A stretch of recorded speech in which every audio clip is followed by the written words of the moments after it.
ఈ కథలో ఒక వ్యక్తి మిడిల్ క్లాస్ లో పుట్టి పెద్దగా ఆస్తులు అంతస్తులు లేకపోయినా తనకొచ్చిన ఒక్క ఐడియాతో ఎలా అత్యున్నత స్థాయికి వెళ్లాడో తెలుసుకుందాం. ఒక మనిషి తన విజన్ నే నమ్మాడు. తను నమ్మిన దాంట్లో గ్రోత్ ఉంటుందనుకున్నాడు. స్టార్ట్ చేశాడు. అదే పనిగా దానిలోనే ఉన్నాడు. చివరికి సక్సెస్ అతన్ని వరించింది. అతనే బార్బర్ రమేష్ బాబు. ఒక బార్బర్ గా పనిచేస్తూ ఎలా రోల్స్ రాయ్స్, మెర్సిడీస్ కార్స్ ను కొని వాటిని రెంట్కిచ్చి భారతదేశంలో ఉన్న కోటీశ్వరుల్లో ఒకడిగా ఎలా అయ్యాడు అనే పూర్తి విషయాలు తెలుసుకుందాం. ఈ వీడియో చివరి వరకు చూడండి. ఎందుకంటే ఓలా, ఊబర్ వంటి క్యాబ్స్ వచ్చిన ఈ రోజుల్లో ఈ కథ గురించి చెప్పుకుంటున్నాం. కానీ అతను ఇంటర్నెట్ సరిగ్గా లేని టైంలో, పైగా అది 90s టైంలో, ఎవరు ట్రై చేయని టైంలో ఈ ఆలోచనతో అతను ముందుకు వెళ్ళాడు. ముందుగా రమేష్ బాబు గురించి తెలుసుకుందాం. తనకి 7 ఏళ్ల వయసు ఉన్నప్పుడే తన తండ్రి చనిపోవడంతో రమేష్ స్కూల్ కి వెళ్లే టైం నుండే పాల ప్యాకెట్స్, న్యూస్ పేపర్స్ వేస్తూ కుటుంబానికి సహాయపడ్డాడు. ఆయన తన 10th తర్వాత తండ్రి వదిలిపెట్టిన సెలూన్ షాప్ ని స్టార్ట్ చేశాడు. అతను సాధారణ జీవితం గడుపుతున్నప్పటికీ పెద్ద పెద్ద కళ్ళు కనేవాడు. చాలా మందిలాగే అతను కూడా సుఖంగా ఇంకా విలాసవంతమైన జీవితాన్ని గడపాలని ఆశపడేవాడు.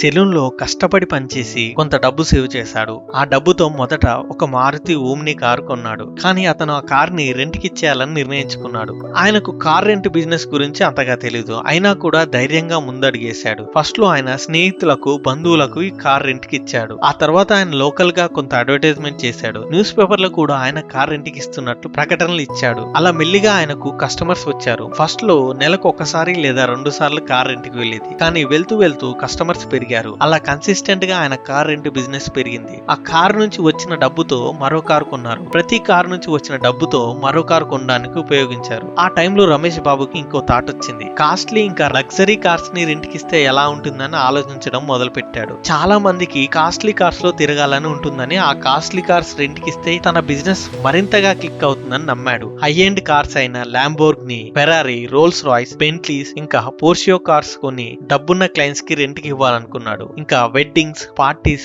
స్పెషల్ ఈవెంట్స్ కి కూడా సప్లై చేయాలనుకున్నాడు. కానీ అంత ఖరీదైన కార్స్ కొనడానికి రమేష్ దగ్గర అంత డబ్బు లేదు. అయినా మార్కెట్ లో రీసెర్చ్ చేసి అతను కాస్ట్లీ కార్స్ ఉన్నా ఇంకా సరిగ్గా మెయింటైన్ చేయలేకపోతున్న పెద్ద పెద్ద వారి దగ్గర ఆ కార్స్ ని లీజ్ కి తీసుకున్నాడు. రమేష్ బాబు ముందుగా ఫేస్ టు ఫేస్ కస్టమర్స్ తో ఇంటరాక్ట్ అయ్యి మార్కెటింగ్ చేసుకున్నాడు. కస్టమర్స్ కి ప్రత్యేక అనుభూతిని కలిగించే హై ఎండ్ ఎక్స్పీరియన్స్ ని అందించాడు. క్వాలిటీ పట్ల అతనికి ఉన్న అంకిత భావం అతనికి మంచి పేరు తెచ్చిపెట్టింది. దాంతో కస్టమర్స్ లగ్జరీ కార్స్ ఎక్కువగా రెంట్ కి తీసుకోవడం స్టార్ట్ చేశారు. రమేష్ తన బిజినెస్ లో నమ్మకాన్ని పొందిన తర్వాత క్లయింట్స్ నుండి కన్సిస్టెంట్ గా మనీ జనరేట్ అవడంతో తిరిగి మళ్ళీ ఆ మనీని ఇన్వెస్ట్ చేసి లగ్జరీ కార్స్ ను కొన్నాడు. అతను మార్కెట్ లో ఎక్కువగా డిమాండ్ ఉన్న BMW, మెర్సిడీస్ బెంజ్, ఆడి, జాగ్వర్ లాంటి ఇతర ప్రీమియం బ్రాండ్ల కార్లను తీసుకున్నాడు. ఆ తర్వాత కొంచెం కొంచెంగా అతను తన బిజినెస్ వివిధ నగరాలకు విస్తరించాడు. పర్సనల్ గా కానీ బిజినెస్ ఈవెంట్ల కోసం ఈ కార్స్ ని ఎక్స్పీరియన్స్ చేయాలనుకున్న క్లయింట్స్ ని టార్గెట్ గా పెట్టుకుని కార్ రెంట్ కి ఇచ్చాడు. రమేష్ బాబు కస్టమర్ సాటిస్ఫాక్షన్ మీద ప్రత్యేకమైన దృష్టి పెట్టారు. కార్స్ మంచి కండిషన్ లో ఉన్నాయా లేదని ఎక్స్పీరియన్స్ డ్రైవర్స్, ఇన్సూరెన్స్, 24/7 సపోర్ట్ వంటి వ్యక్తిగత సేవలను అందించడం ద్వారా ప్రతి కస్టమర్స్ కు ప్రత్యేకమైన అనుభవాన్ని అందించారు. రమేష్ బాబు తన బిజినెస్ సక్సెస్ అవ్వడానికి బ్రాండింగ్ చాలా ముఖ్యమని అర్థం చేసుకున్నారు. ఆయన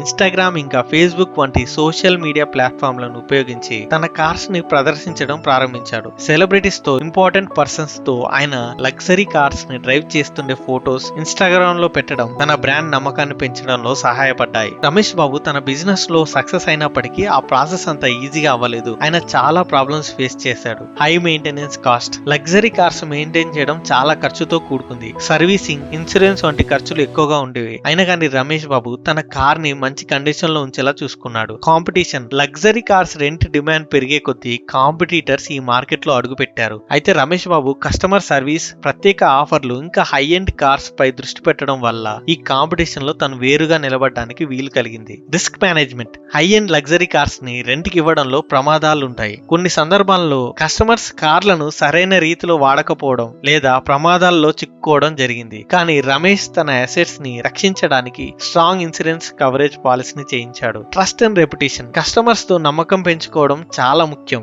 రమేష్ దాంట్లో సక్సెస్ అయ్యి ట్రస్ట్ఫుల్ బిజినెస్ ని ఎస్టాబ్లిష్ చేసుకొని ముందుకు వెళ్లారు. రమేష్ సక్సెస్ అవ్వడానికి ముఖ్య కారణం వచ్చి తన మార్కెట్ ని తెలుసుకోవడం, హై క్వాలిటీ సర్వీస్ ఇవ్వడం, సెలబ్రిటీస్, డబ్బున్న వాళ్ళు ఇంకా కార్ కొనలేకపోయినా లగ్జరీని ఎక్స్పీరియన్స్ చేయాలనుకున్న వారే తన క్లయింట్స్ అవ్వడం, బ్రాండింగ్ ఇంకా నెట్వర్కింగ్ తో తన బిజినెస్ ని ప్రమోట్ చేసుకోవడం తన బిజినెస్ సక్సెస్ అవ్వడానికి ముఖ్య కారణమైంది. 2024 వచ్చేసరికి రమేష్ బాబు దగ్గర 400 లగ్జరీ కార్స్ తో 1200 కోట్ల ఆస్తిని కలిగి ఉన్నాడు. ఈ స్టోరీ స్టోరీ మీకు ఎలా అనిపించిందో కామెంట్ సెక్షన్లో కామెంట్ చేయండి.